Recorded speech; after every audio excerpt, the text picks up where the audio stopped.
back. This is going to be part 2 to Path of the Empress, step 16, break your story. That's step 16C. It's funny because I did do this whole video, but I didn't notice that the video separated, and then the second half of it got corrupted. So, Spirit says we're going to redo it. And before I continue where I left off, I have to laugh because my youngest son started listening to the Alexander Hamilton soundtrack again, and it reminded me how much I loved and liked that, especially before the illusion of separation occurred. And my oldest and I really got into it. We love musicals, and I was just listening to that song. Oh, I can't remember what it's called, but it's like the third or fourth song, and it's like, raise a glass to freedom. And they were in the song they talk about how people are going to celebrate the story of us. There's only 4 of us right now, but tomorrow there will be more of us. And it resonated with we're going into big Aquarius energy. Like right now, we're already starting. And just as we went through all this big Capricorn energy this last year and the last 3 years, we're going into big Aquarius energy. And it's almost the same exact alignment that we had when we went through the American Revolution and a lot of the other revolutions that have gone on throughout history, throughout the world. And the twin flame journey is also something that has been growing. It's been around for a long time, but it's really rising up. And I think it really matters in terms of what I'm talking about in this part of this step of break the story, break your story, which is that we don't talk about things like this because in all of the revolutions that have mattered, it has started with a few people that were willing to speak up, that were willing to talk about it, that were willing to share their story, that then made room for others to do that. And part of the twin flame journey, from what I've noticed, is creating ripple effects that heal the rest of the world. And Aquarian energy also does have to do with love and higher commitment and divine relationships and things like that. And we need more self-love and more love for our fellow human beings in order to heal the world in the ways that we need to do to get back to being the stewards of the earth that we were meant to be. Now, as I left off in the other story, I had found the box of tea. I had never actually opened it, and I still haven't. I keep it on my altar now. But I broke down crying, and I found a bottle of moon water that I had saved and put out during a super full moon in 2011, the year that our youngest son was born.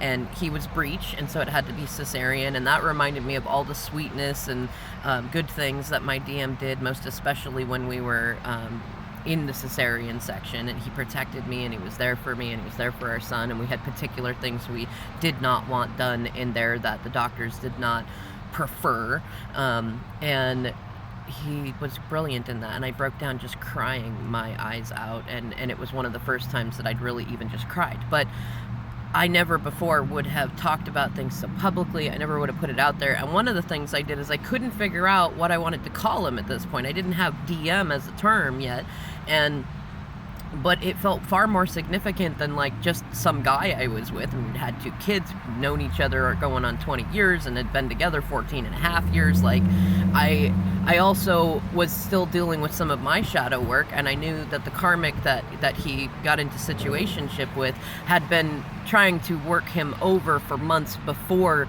separation even occurred. And that was part of why separation occurred. And that there were other karmics that were also doing that, and it felt like, you know what, I spent so much of my time trying to be a good person and to even be respectful to other people who are not to me, that in this moment, what I really feel called in my heart to believe is that he is still my partner, he is still my walks beside. I didn't have twin at the time, but I would have used that too if I'd had it.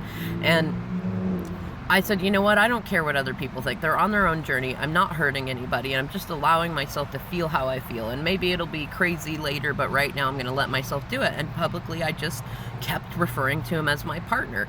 And that changed a whole lot of things. It was very interesting. It changed things between us. It changed things between him and her. And it changed my story, because I started to allow myself to give myself permission to feel how I wanted to feel. And I started to realize that it's stupid to worry about what other people think. And a lot of why I worried about it wasn't for a lot of the same reasons that typically people do. But there is a large number of community members in various different spiritual paths who believe you don't share things. You don't share things because other people's negativity and thoughts about it can affect it. And I do believe that is true, but I think that when you work to be the highest vibration of the room and you just speak your story and you don't worry about the negative people on it, you actually attract more positive people on it. And it's because I started being willing to say, you know what, I think about my DM all the freaking time, and I want friends, and I want people who accept me as that person who is so in love with her person, and I want to be able to work out the differences between my like anxious attachment and my actual love, because there is a difference between the two, and I recognized it was there, but without having people I could talk to about it, it made it very difficult to do that. So I just started talking about it, and I started going through and like connecting with all sorts of different people and seeing, you know, can this person hold space? Can this person hold space? I've, in most of my life, been the person who holds space for other people and don't talk about my own stuff. And I started going, you know what, it is my turn, and I'm not going to get what I want if I'm going to keep doing things the way I've always done them. I have to be willing to do things I've never done. I have to be willing to be seen as crazy. I have to be willing to be seen as obsessive. I have to be willing to be seen. And I also have to be willing to accept the goodness in me and the good story. And as I started to meet my soul tribe, that was great. And some of them don't follow the path that I do, but they love that I do. And I can feel that. They love that. They think I'm adorable and funny and weird and cool and smart. And a lot of them have learned a lot from me as I've learned from them. And just being able to speak it up made a big difference.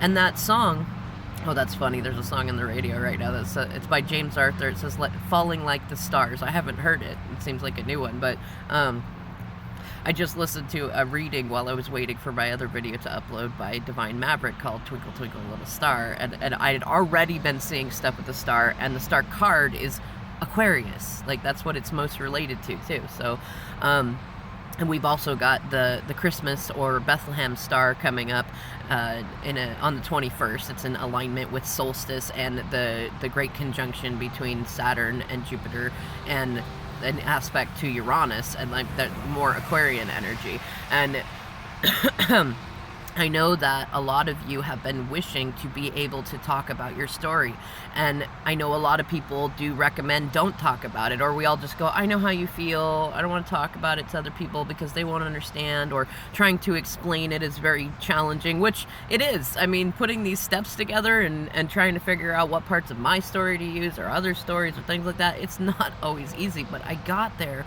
by being willing to talk about it honestly, to not modify it too much, to not worry about what people think of me.